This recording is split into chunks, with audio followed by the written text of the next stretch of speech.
Hi, happy Sunday before Christmas. Happy Hanukkah to those who celebrate. Happy Kwanzaa, because I'm pretty sure that's coming up too. It is, isn't it? It starts the day after Christmas. I always get the date wrong on that. Whatever you celebrate, whatever you do, whether you're running or whether you're not at the moment, we celebrate you and we thank you for being here all year long. My name is Coach MK, founder of the Fitness Projection Program. That's my oldest daughter in the back, bravely wrapping Christmas presents. Yay! And we don't have that many questions tonight. So I wanted to first acknowledge that there's a gigantic cold front coming from, it's about to hit Denver, which means it's going to hit the East Coast a whole lot later. And this one's nasty. It's going to be -11 for about 3 days in a row here, which for Denver is super duper not common at all. I don't remember it. I've been here for a decade and I don't remember it ever being this cold. So with these record cold temperatures hitting, I just want to remind you that if you have the option to run indoors, do that. And I get that we have at least one client in Yellowknife, and I know that way up there in the territories of northern Canada, running indoors might not either isn't not an easily accessible option, or you're just so used to being outside that you have ways to survive it. If this is not your norm, if this is something that you might only get 1 or 2 days a year, again, we're not trying to qualify for the Olympics. We can take a day off. It's okay.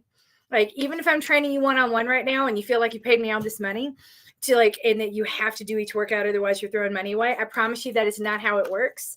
It's not how it works. If it is too cold outside for you to be safe, then I really want you to be safe inside. Because the other problem with sub-zero Fahrenheit temperatures is this thing called black ice. There will be ice all over the place, especially if the freeze is hard and fast. Any precipitation or snow that lays on top of that, it's going to hide it. It's also going to be like, you just don't want to fall on ice, and you really don't want to fall on black ice. And because that is going to take you up for a full season to heal. And really, there's no point in taking any risks when all we can do is wait inside for a couple days. We will make that fitness back. It's going to take a lot more to make it back if we have to actually heal first. And I say this gently as someone who has been flat on my back now for 3 days, because I wrapped Christmas presents so vigorously before I started making my kid do it. I'm just kidding. She's not doing the family Christmas presents. I wanted to do it. She did. But I wrapped presents so vigorously that my Polar, thought I was having a workout. I actually burnt more calories running around getting the house straightened during the 2 hours that I had to wrap presents and get things ready for the kids' Christmas party for Violet's preschool class. I did something to my back, and it is not happy with me. I'm still kind of tense right now. It's only really happy when I'm laying down. If you've been spending a lot of time and your back is feeling it and foam rolling it doesn't help, rest it and relax it. This period, more than any other, is the period that we just got to kind of get through in one piece. It's not the time to push. It's not the time to force. And it's not the time to worry about what you're going to lose.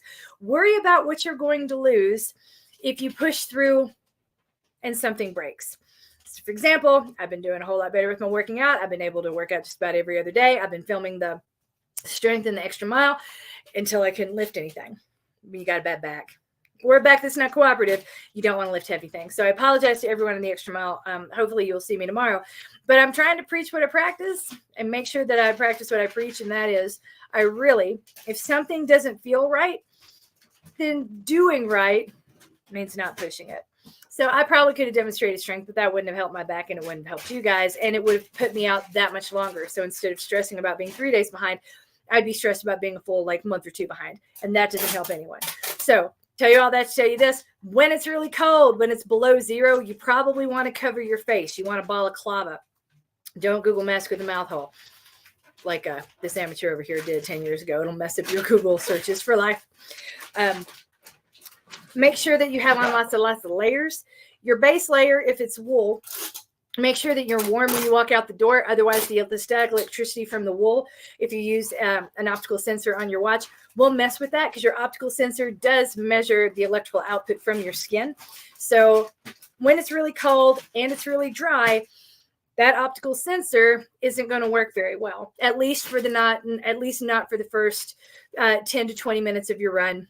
And if you've only out there for 40 minutes, it's like half of your run you want to have your watch. That's okay. What matters is that you're paying attention to the ground. You're staying away from anything slick or that might look a little bit unstable, unsteady, and that you are not forcing a hard workout on a day when a hard workout is not destined to work out well. So wrap up, take care of yourself. Don't be afraid to opt out. Opting out is great. I'm all for opting out. When in doubt, don't. It's the same rule when we go shopping at the Goodwill and your daughter says, Mom, what do you think of this? And I'm like, if you're not sure, who am I to say that I'm not sure? So when in doubt, don't. Same goes for shopping at the Goodwill as it does for running. We had a great day shopping today for ourselves after shopping for everybody else. Yay, boom, Grinch Christmas pants for $3. You just can't do better than that. I got too many Christmas clothes. I got Christmas socks. We had fun. Anyway, so that's the advice. When in doubt, don't, about running in really, really, really cold weather. So here we go. We weekly wins. Seems like everybody is winning at life just to be here. Amy Wilson just got to go on her first cross-country skiing adventure. We know she lives for that every year. So congratulations, Amy. We're really excited for you. And I'm living vicariously through you in your winter wonderland and 2 feet of snow you got the other night in New Hampshire. Just amazing. The only question we've got, I'm in rebuild, but don't especially like strides. And the end of my run is always a serious uphill. Can I add pickups to the long run instead? Yes. Yes, you absolutely can. If so, would you say every mile or every 10 minutes? Thanks for everything. You're welcome. Now, those are 2 very different workouts. If you want to, and I mean, depending on the length of your workout, I'm good. I say you're good to do it every 10 minutes. I really like that. If it's anything less than an hour, then every 10 minutes is fine. You're going to get what you need. Just remember, a pickup is about 20 to 30 seconds long, and we're going to go, it's not an all-out sprint. We're just going to pick it up to about 5K pace, no faster. 10K pace is fine, but it is not an all-out sprint. I'm going to beg you, please, please, please, please, please, please, please do not treat this like an all-out sprint, right? We just pick up the pace for about 20 seconds. What I like to do, I don't even watch my watch. I pick up the pace, I count to 20, I back right off, do whatever I need to do to recover. Maybe I'll go. So let's say, and I'm just making these numbers up. I haven't been running this quickly for a long time. Just makes it for easy math. Let's say I'm trotting along at like 10 minutes a mile. Then my 5K pace, no faster than 8 minutes a mile, right? And when I'm going to speed up there, I'm going to hold it. I'm going to count to 20. Then I'm going to back right off. And instead of backing off just to 10 minutes a mile, I'm going to back off even more, because 8 minutes a mile is pretty fast, right? So I'm going to back it off and jog at about 12 minutes a mile until I feel recovered, and then pick it back up to 10. So that can feel, if that feels confusing, I promise you're overthinking it, right? The idea is we want to pick it up, then back off, and recover without needing to walk. Okay, so the pickup itself, no more than 20 seconds, recovery for about 20 seconds, and then go right back into whatever you're doing. You're good to go. So, dang, glad you like that. Don't forget, we do have office hours this week. I think I forgot to take the one off for Thursday because that's the day I'm going to be entertaining lots of small children in my house. You're always welcome to jump in and say hi, and I really hope you do. Let me tell you how much I love you, and Merry Christmas, Happy Holidays, winter solstice, winter break. Whatever you recognize, I want to recognize you, and I want to love you. Thank you for letting me love you through yet another year. See you for Romuel. It is starting soon. You're coached. You are loved. You've almost made it through 2022. And you're winning at life. You're still winning at life. You forgot to say that, Mom. Oh, I didn't say that. I didn't forget to say that.